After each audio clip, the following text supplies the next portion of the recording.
자, 어떻게 된 일인가요? 자, 북한 식당 종업원 13명이 집단 탈북했죠. 그 관련해서 눈물의 작전을 펴는 북한의 대응 굉장히 눈길을 끌고 있습니다. 관련된 내용 좀 영상으로 보기 전에 어떤 일이 있었는지 좀 간단히 좀 설명을 요청드리겠습니다. 네, 저기 13명의 북한 종업원들이 탈출을 했는데요. 그 네. 끌고 온 사람이 지배인입니다. 그 친구의 본직은 북한 보위부 요원입니다. 보위부 요원이라고 한다면은 국정원과 비슷한 조직으로 볼 수 있는데 그 사람이 끌고 왔기 때문에 그대로 남게 된 종업원들이 집단으로 그 친구를 비난하는 겁니다.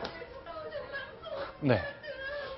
자, 그럼 저분들인데요. 직접 기억하시죠? 지난주에 CNN과 인터뷰를 하면서 얘기를 했던 건데, 자, 이 사람들 얘기를 한번 들어보겠습니다. 우리는 잠을 자도 성우들이 꿈에 계속 나타나고 진짜 남육당이 아무것도 모르고 끌려가서 고생할 성우들을 생각하니까 정말 가슴이 아프고 늘 저국이 그립다면서 김정은 스님께서 계시는 저국이 하루라도 빨리 가고프다고 또 부모들이 버고프다고 늘 그렇게 말하던 동무들이 어떻게 말도 안 되는 놈들의 게임수이며 정말 엉터리입니다. 정말 동무들이 보고 싶습니다. 지혜야 보고 싶습니다. 자, 감성적인 음악을 깔면서 종업원들 7명 동료들의 눈물을 보여줬습니다. 저 정도까지는 해본 적이 없지 않나요? 북한이, 네.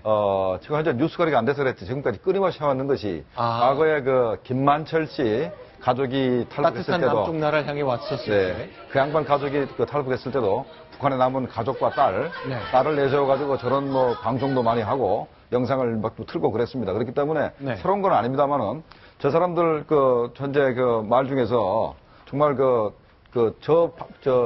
7명의 말 자체가 조작됐다는 것이 뭐냐면, 네. 지난번에 뭐라 그랬습니까? 네. 시동을 걸어놓고 자기네들을 설득을 해서 데려가려고 그건 조작을 했다. 자동차를 시동을 걸어놓고 자기를 데려가려고 네. 같이 탈북을 하자고 했는데 자기가 안 했다는 얘기를 했었는데, 현재 저 사람들 현재 말하고 말이 좀 앞뒤가 안 맞습니다. 자, 그러면요, 조금 더 들어볼까요? 일단 이 사람들이 했던 것이 그동안 주장이, 자, 국가정보원한테 납치당했다고 얘기했잖아요. 그래서 오늘 몇 가지 정보를 공개했는데 저희가 좀 화면을 좀 보여드리겠습니다. 두 가지인데요. 국가정보원이 그동안 이쪽 식당의 지배인을 오랫동안 접촉해왔다면서 또 이 신분까지, 사진까지 공개했네요. 이정훈 편집위원, 어떤 내용입니까? 저 친구를 이제 포섭해서 데려갔다 납치했다 그런 주장인데요. 해외에 나가보면 북한 식당이 여러 군데 있는데, 네. 거기에 우리 요원들이 많이 가는 걸로 알고 있습니다. 네. 거기에 또 정보가 많고 하니까. 그래서 저렇게 만나고 하는데, 이 친구는 어떤 상황이 있었는지 모르지만은, 네. 탈출을 하겠다는 의사를 표현을 했고, 그에 따라서 탈출이 이루어진 거죠. 자, 일단요, 하나씩 보겠습니다. 식당 지배인의 신분이라면서 증거 자료라면서 공개했네요. 하나씩 좀 얘기를 해주세요. 네. 허강일, 이 실명도 다 공개했네요. 네, 나이도 공개했고요. 난 날이니까 생일. 글씨가 잘 보이십니까? 남자, 태어난 날, 난 날이라고 썼네요. 그 앞에 남자라고 돼 있고요. 네. 그다음에 난 곳, 출생지죠? 네. 사는 곳은 주소고. 네. 쭉. 자, 현직은 이제 중국 절강성에 있는 영파 지역에 주재하고 있는 진달래 진선관의 지배인이다. 자, 그랬습니다. 자, 파견된 지 한 3년 가까이 된 걸로 보이는데, 자, 이런 거 왜 공개한 거죠? 이 사람 신분 공개하는 게 어떤 의미가 있는 겁니까? 그러니까 이쪽에서 공작을 걸어서 납치해 갔다. 그리고 저 사람은 남한에 간첩이 된 거고, 이 친구가 나머지 여자 종업원들을 끌고 갔다. 납치했다. 그걸 주장하는 거죠. 그런 목적 맞습니까? 보위부 직원이 네. 북한에서 사상성이 가장 투철하고, 네. 감시하라고 보낸 사람 아닙니까? 이 사람이 그렇게 감시하라고 보낸 허강이라는 사람이, 네. 국정원이 저 사람을 납치하든가, 네. 할 일이 있겠습니까? 저 사람이 먼저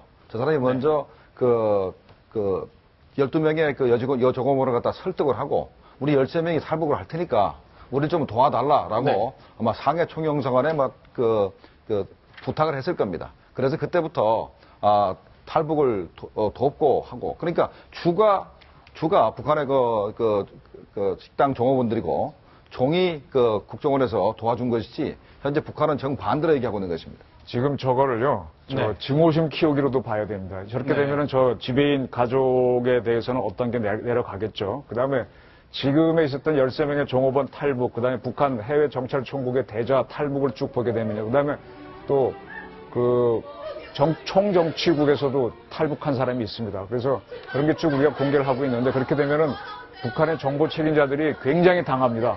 당해서 거꾸로 우리의 이병호 국정원장에 대한 보복을 하기 위해서 저런 행사를 하면서 적대감을 고조시키는 겁니다. 저렇게 되면은 북한은 도발합니다.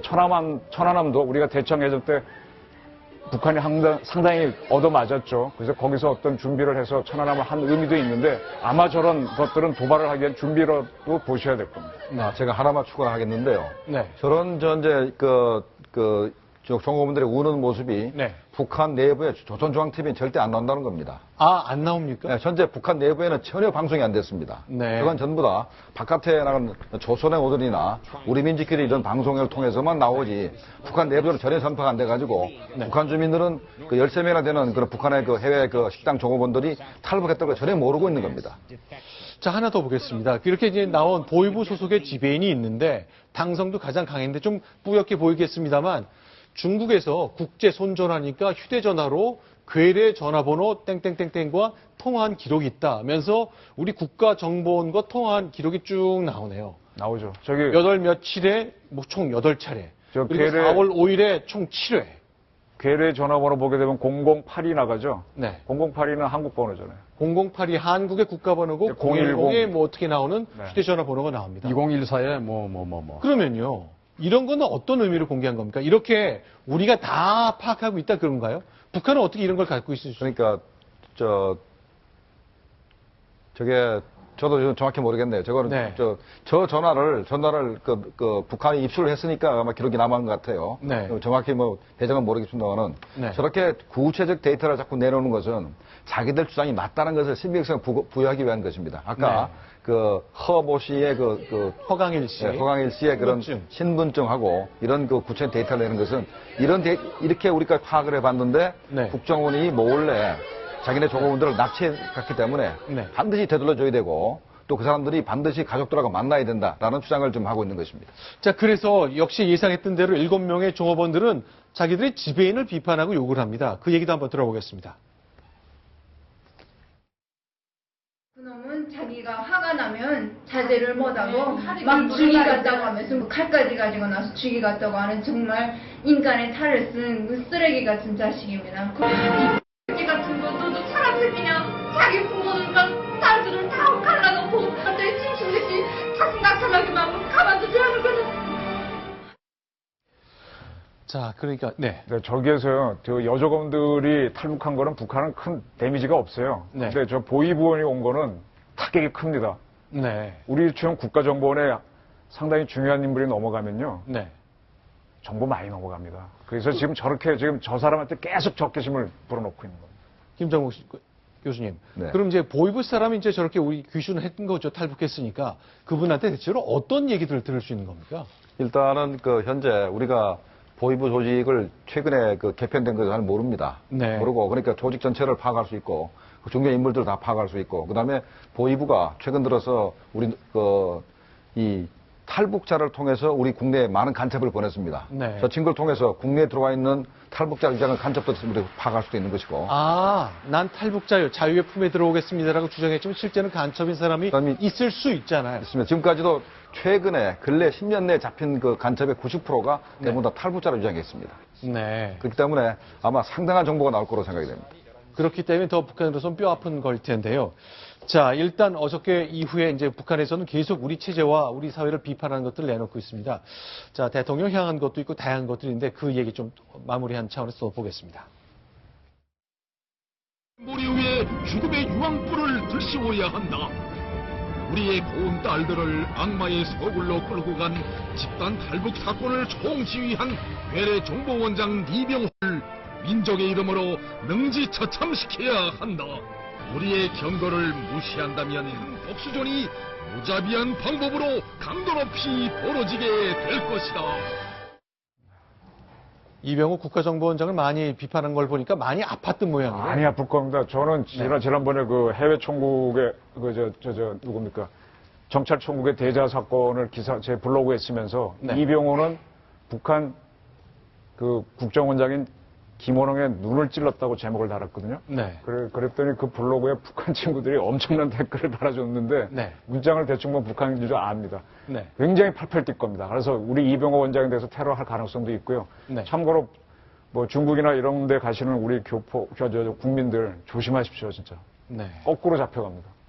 자, 그럼 다른 얘기 좀 넘어가 보겠습니다. 러시아에서 북한의 속사를 하나 공개한 게 있습니다. 양재열 변호사. 예. 일단 영상 잠시 후에 좀 보여드릴 텐데 어떤 다큐멘터리 영화가 나온 이제 거예요? 오늘 그 국회에서 시사회를 했고요. 네. 27일 날 한국에서 세계 최초로 개봉을 합니다. 왜 세계 최초가 되냐면 이게 러시아에서 8살 된 진비라는 소녀와 1년 동안 생활해서 만든 다큐멘터리입니다. 그러니까 러시아의 다큐멘터리 작가가 평양에 들어간 거고. 예, 그런데 왜 제목이 태양 아래냐면 네. 이 진미라는 소녀가 네. 태양절 이 행사를 위해서 네. 이 소년단에 들어가서 이 공연 준비를 하게 됩니다. 북한 소년단에 입단을 네. 해서. 근데 이 태양 아래라는 그 생활을 하는 동안에 이 8살 소녀가 얼마나 자유롭게 행동을 해야 되겠어요. 네. 그런데 전혀 그렇지 못하고 네. 무용을 배우면서 힘들어도 힘들다는 얘기조차도 못하고 누가 너가 좋아하는 게 뭐야? 라고 하면 바로 거기서 김일성 찬양시를 읊는 그런 모습들, 기계적인 모습들을 보여주는 겁니다. 그걸 담았는데 북한이 러시아 정부의 요청을 해서 어느 곳에서도 개봉을 할 수 없도록 막아버린 거죠. 그래서 네. 우리나라에서만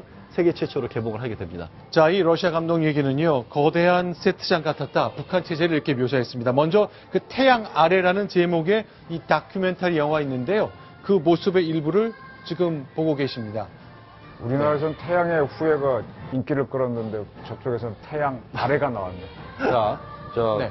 북한이 이렇게 큰 영화 세트 같이 만들어진 그 가장 큰 이유가 김정일이가 이렇게 만들어 놓은 겁니다. 김정일이가 60년도에 그 김일성 대가 들어가고 64년도부터 이제 당 사업을 시작했는데 그때부터 제일 먼저 한 게 바로 영화 예술을 분야를 담당을 했습니다. 그래서 북한 전체를 갖다가 하나의 세트로 만드는 것을 굉장히 주력해서 만들어 왔기 때문에 지금 북한이 완전히 그 하나의 영화 세트가 된 것이죠.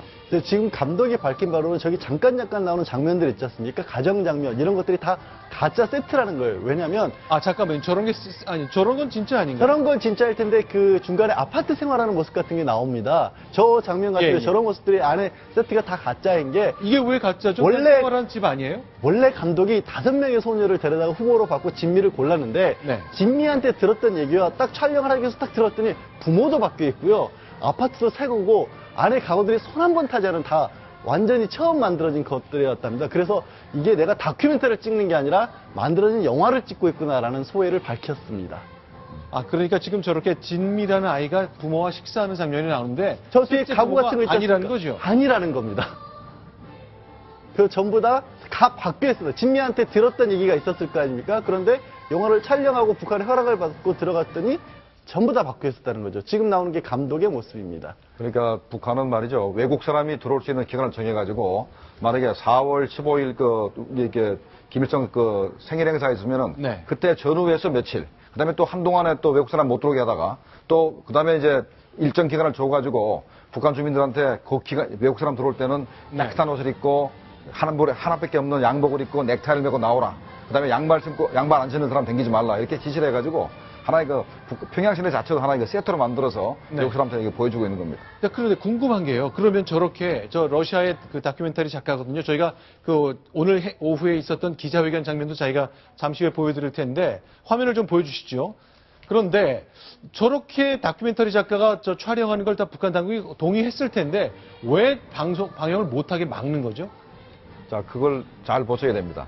하나는 북한 당국이 원하는 거를 열심히 찍은 다음에 자투리로 해서 찍은 것을 모아가지고 현재 영화가 됐기 때문에 북한이 저렇게 자기 체제를 비판할 수 있는 부분을 영화로 만들 줄 미리 파악을 못했던 거죠.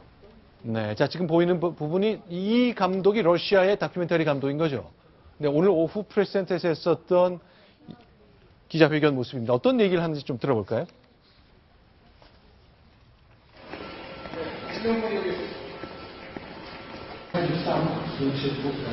박수 쳐요. 다 같이 일어나서 박수 쳐줍니다. 늙은 것을 맞고 말하자면 암을 예방한다. 이제 자, 저 장면 예상했던 대로네요. 일단 러시아에서는 북한이 요구에 따라 상영 못하게 막은 거까지는 역시 북한과 러시아가 아주 가까운 사이라는 걸 좀 확인할 수 있는 거네요. 네. 네. 북한하고 러시아 관계는 아직까지도 이 공안기관끼리는 네. 상당히 그 친밀 관계를 유지하고 있습니다. 중국은 뭐 더하지만은요. 네. 그래서 과거에 우리 최덕근 형사가 러시아에서 그 암살 당했는데도 불구하고 러시아 경찰이 북한 그 암살자들을 잡지 않고 그냥 그 무혐의 처리해가지고 범인을 전혀 잡지 못한 적도 있습니다. 아직까지도 러시아 북한 간의 이 공안기관끼리는 상당히 관계가 긴밀합니다. 알겠습니다. 자, 이제 새로 공개된 다큐멘터리 역시 뭐 북한이 우리가 알고 있는 모습 그대로네요. 자, 모든 것이 거대한 세트장과 같은 국가의 모습, 러시아의 다큐멘터리를 통해 확인할 수 있었습니다.